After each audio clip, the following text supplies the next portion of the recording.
Работите започнаа пред 3 години, но изградбата на училиштето во селце Тетово се уште е во првата фаза. Тендерот за втората фаза се уште не е објавен.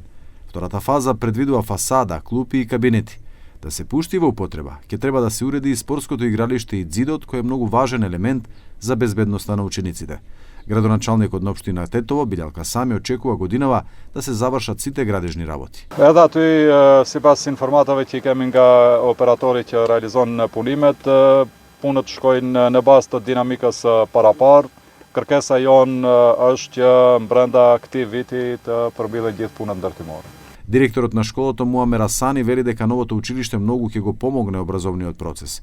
Иако тие немаат пристап до тендерот за школото, врз основа на динамиката што ја гледаат, не очекуваат следната година да започнат со користење на новиот објект. Nuk ka hamendje se sa do ta kishte përmirësuar procesin edukativ arsimor, cilësinë e procesit edukativ arsimor, por ne si drejtori nuk kemi qasje fare te objekti i ri, por në të shumtën e rasteve gravitojmë atje dhe shihet se punohet. Mirë po edhe pse na u premtua nga një vizitë e kryetarit të komunës në qershor të vitit të kaluar se për si vjet 2026 do të mund të futemi në objektin e ri, në bazë të dinamikës së punës besoj se nuk do të arrijmë. Për shkak se faza e dytë ku përfshihet fasadimi, fusha sportive, pastaj një mur mbajtës, ende nuk ka тендерим për ato, më duket. На 8 јули 2025 година Касами го посети училиштето и изврши увид во изградбата и даде ветување дека втората фаза ќе заврши до август 2026.